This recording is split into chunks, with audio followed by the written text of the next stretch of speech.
Boa noite, Jota. Boa noite, Rosângela. Boa noite, Esther, Magali. E aqui bota assim, e outras duas pessoas, que aí eu não sei quem é. Boa noite, Ana Paula. Quando coincide de muita gente entrar de uma vez só, ele não diz. Boa noite, Hilda.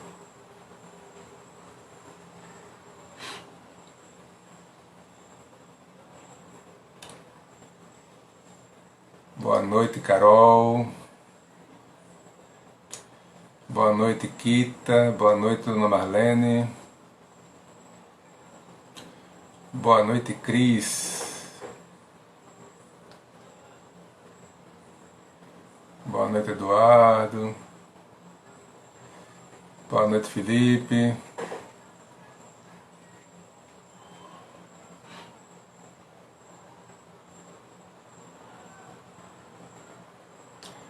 Tudo em paz por aí com vocês?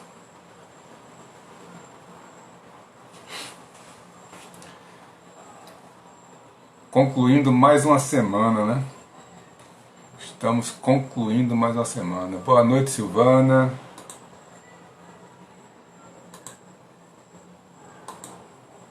Boa noite, Holanda.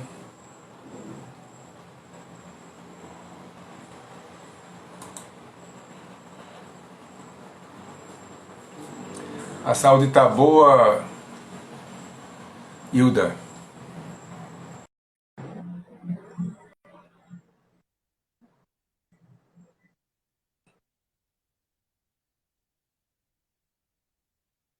Vamos aqui já, estamos aguardando o presbítero Flávio, que irá nos conduzir nos louvores de hoje. Boa noite, Isabel. Boa noite, Jande. Hilda está bem melhor, graças a Deus. Estamos aqui tentando a conexão. Boa noite, Conceição. Espero que hoje não caia, né, a conexão. Boa noite, Fernando.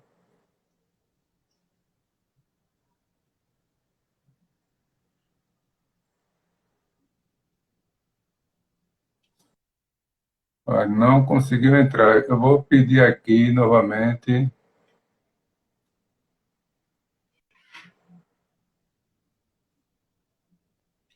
Boa noite, Amanda. Chegou agora. Boa noite, Selena. Boa noite, Flávio. Tudo bem aí? Tudo bem. Estão me ouvindo? Hoje estou. Agora tá bom. Boa noite, Piedade. E aí? Tudo em ordem? Tudo bem. Tudo tranquilo. Certo. Vamos falar para o pessoal aí, o grupo responsável pela música. Falar o quê? Falar que agora quem quiser comprar peça para você. Eita. É seu representante. Pessoal, é o seguinte, olha. Depois a gente vai aprimorando, né? Temos a colaboração, né, das pessoas que tocam aqui. Flávio, Evandro, tem Emerson, tem Fernando, que está lá em Juazeiro. E aí, eu conversando com eles, nós decidimos formar um grupo para justamente administrar isso aí. Coisas do tipo, quem vai tocar no dia, o revezamento e os pedidos de música. Hoje mesmo nós recebemos um pedido para vamos cantar tal música. Então, qualquer pedido de música agora você passa para o presbítero Flávio, certo?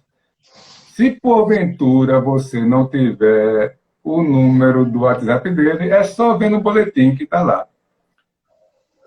Ok? Bom, então já são 19h35, dia 16 de maio de 2020, sábado. Mais uma semana do isolamento social, né? Semana que vem, olha, Hoje é 16. Ontem completou 2 meses do nosso último culto na igreja, culto de domingo. Hoje também dia 15 de março. Deixa eu confirmar aqui.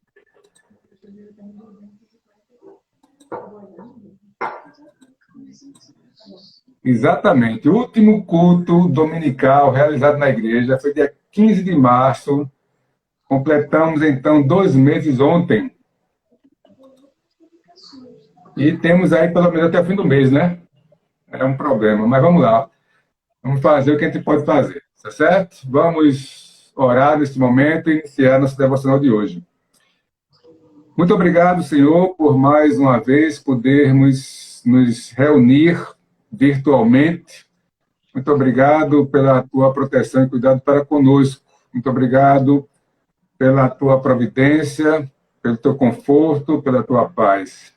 Neste momento, que os nossos louvores sejam agradáveis a ti e que a tua palavra, Senhor, esteja sempre nos confortando, nos orientando, nos corrigindo, para que a cada dia sigamos de forma correta, de acordo com o que tu queres. Ajuda-nos e abençoa nesse momento, em nome de Jesus. Amém. Amém. 2 louvores. Vamos lá. Mente e coração e ame ao Senhor. Esse ame ao Senhor, né? Aquela canção bem antiga. E na parte que fala que eu devo amar ao meu próximo, a primeira parte é como se fosse você.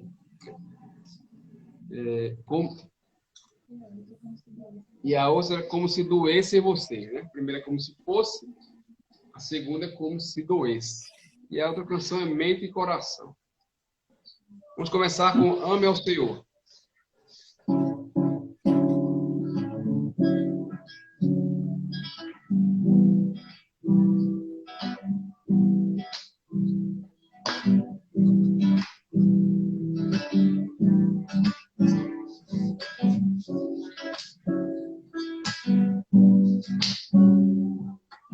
Ame ao Senhor com todo o seu coração, com toda a força e razão, com todo o seu desejar.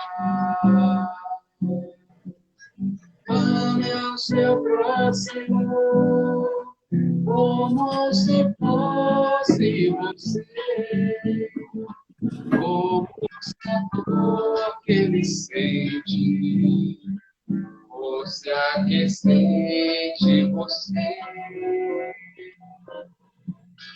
Ame ao seu próximo como se fosse você, como se a dor que ele sente doesse mais em você. Isso, hein? Ame ao Senhor com todo o seu coração, com toda a força e razão, com todo o seu desejar. Ame ao seu próximo como se fosse você, como se a dor que ele sente fosse a que sente você. Ame ao seu próximo como se fosse você, como se a dor que ele sente doesse mais em você.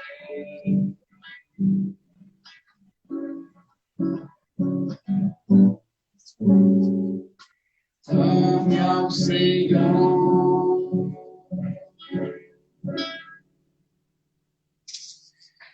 mente e coração.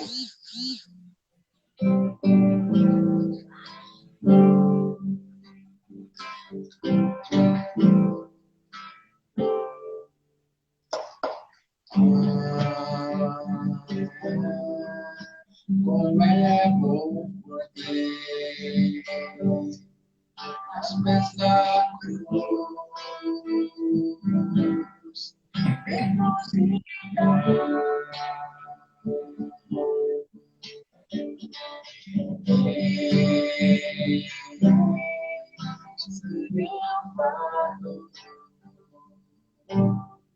pesado e árduo de carregar.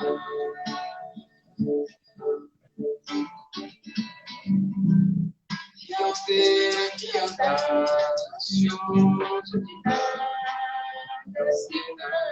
a Deus tudo levar.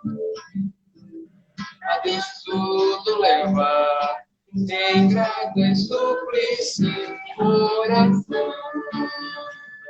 E a paz de Deus. E a paz de Deus entrar, mente e coração. Em Cristo Jesus. Como é bom poder aos pés da cruz depositar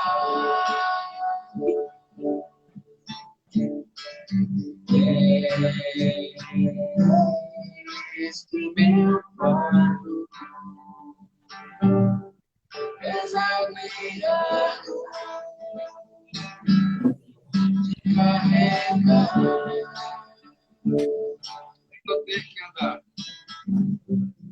e não ter que andar ansioso de nada, sobre ele lançar, cada problema, cada questão.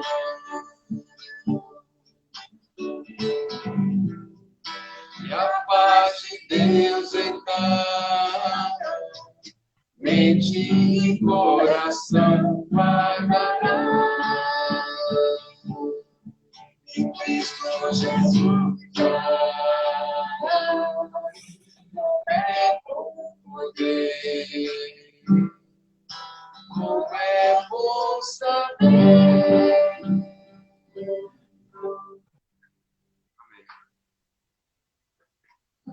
Amém. Obrigado, até amanhã.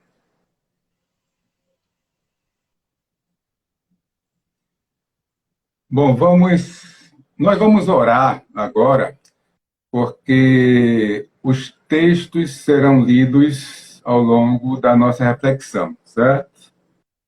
Oremos. Senhor, neste momento, queremos te pedir, Senhor, que as porções da tua palavra que iremos ler, teu Espírito nos ilumine, para que possamos entendê-las, compreendê-las e saber aplicá-las em nossas vidas. Tenha misericórdia de nós e que sejamos fortalecidos, Senhor, encorajados e confrontados pela tua palavra, em nome de Jesus. Amém.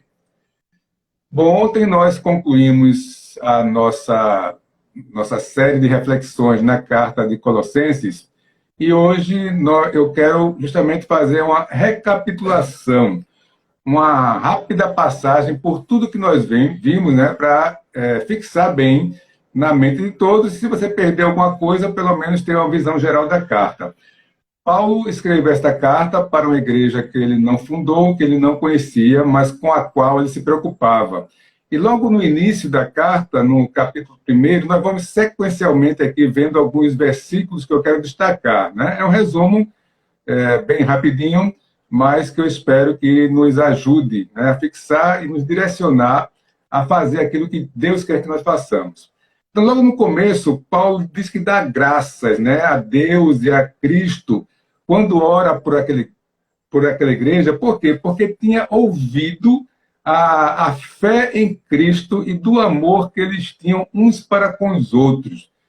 Uma igreja que estava se caracterizando por fé e amor ali na comunidade. Isso é importante. E veja, como dissemos em alguns momentos das nossas reflexões, sempre que nós temos alguma coisa diante de nós da palavra de Deus, é claro que aquilo ali nos dá um norte, nos mostra o que fazer. E aqui, quando Paulo ora por ele, agradece por eles, porque tem o quê? Tem ouvido a fé e o amor que tem uns pelos com os outros. Nos chama a atenção para que, no nosso dia a dia, na nossa vida, também possa ser ouvido, né, da nossa fé e do nosso amor. E ele destaca aqui um servo, um pastor que cuidou deles, provavelmente fundador da igreja, que era Epáfras, que foi trazer a notícia que era um fiel ministro de Cristo. Então, sempre Deus coloca alguém para ficar à frente do seu povo, né, daquela comunidade local. Isso é fundamental para o crescimento e desenvolvimento de qualquer comunidade.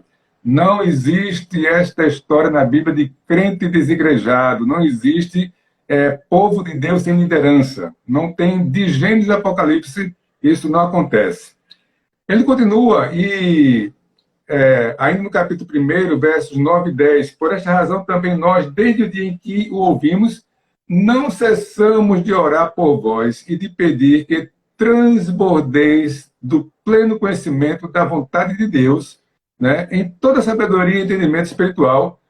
Veja, Paulo começa a orar, ele tem as informações da igreja, tem conhecimento e ora para que aquela igreja transborde do conhecimento e da vontade de Deus com sabedoria e entendimento espiritual.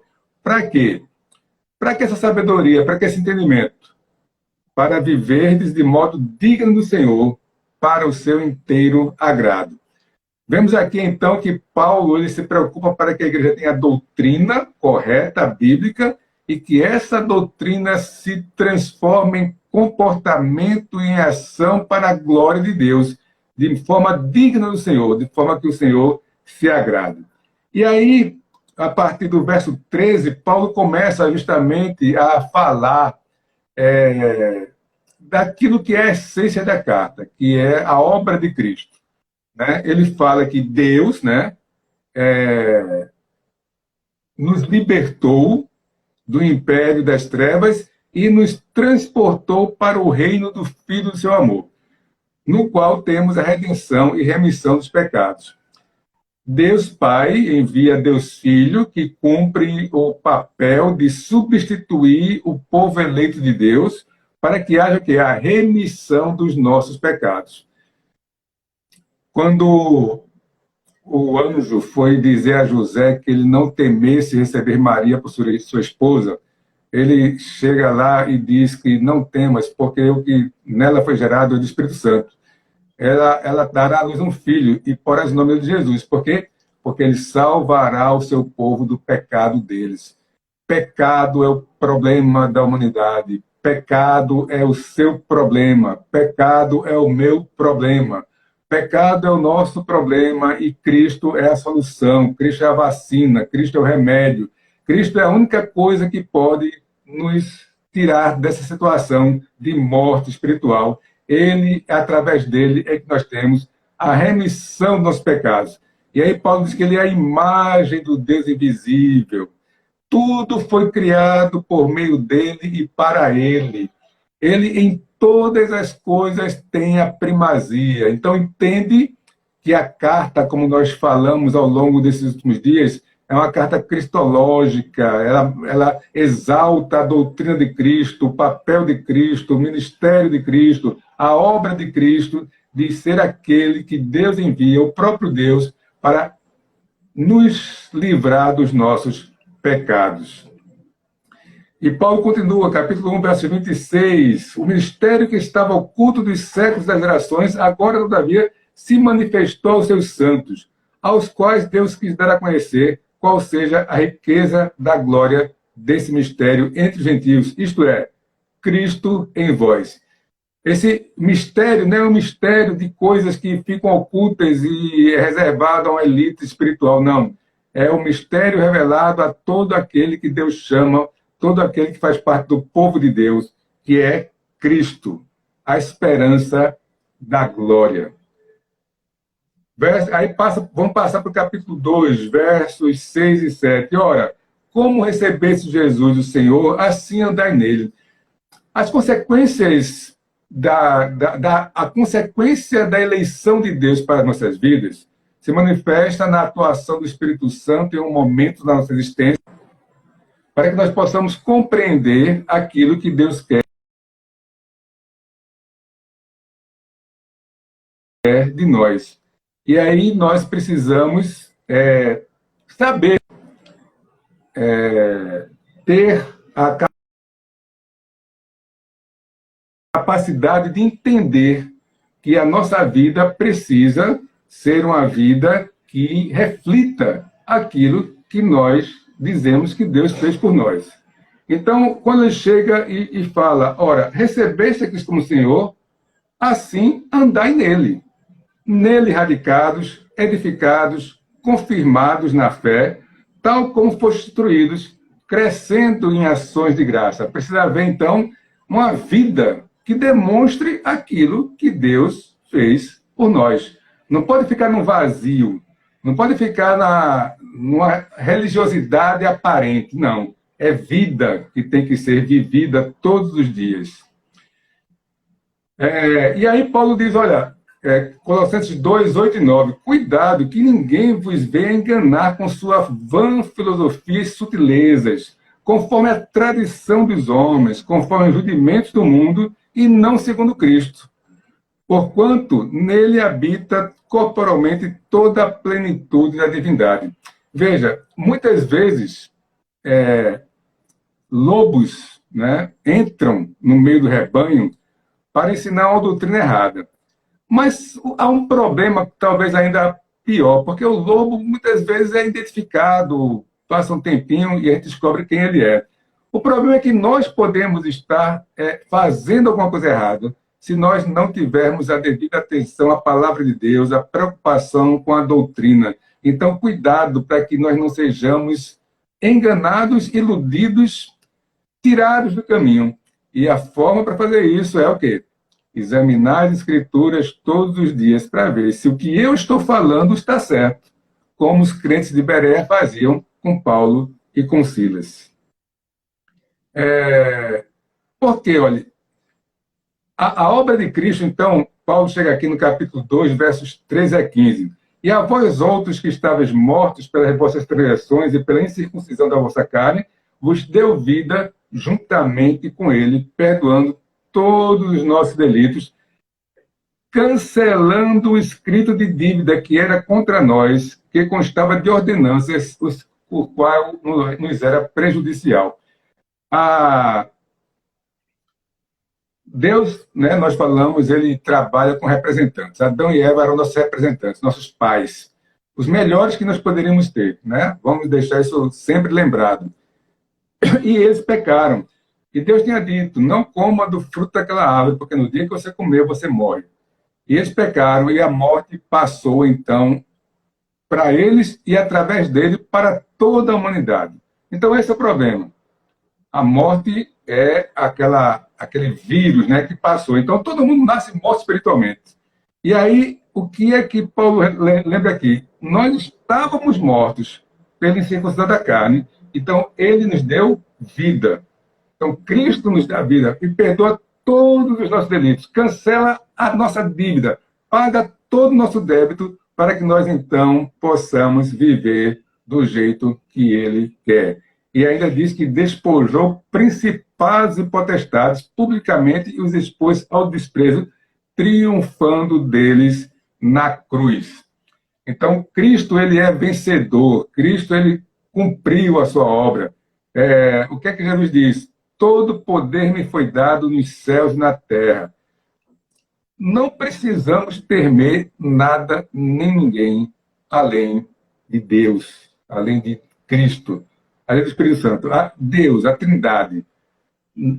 Nosso temor não é o temor servil, mas o temor respeitoso de temer a Deus. O temor do Senhor, o princípio da sabedoria, tem que fazer com que seja expulso da nossa mente e do nosso coração o medo de qualquer outra coisa.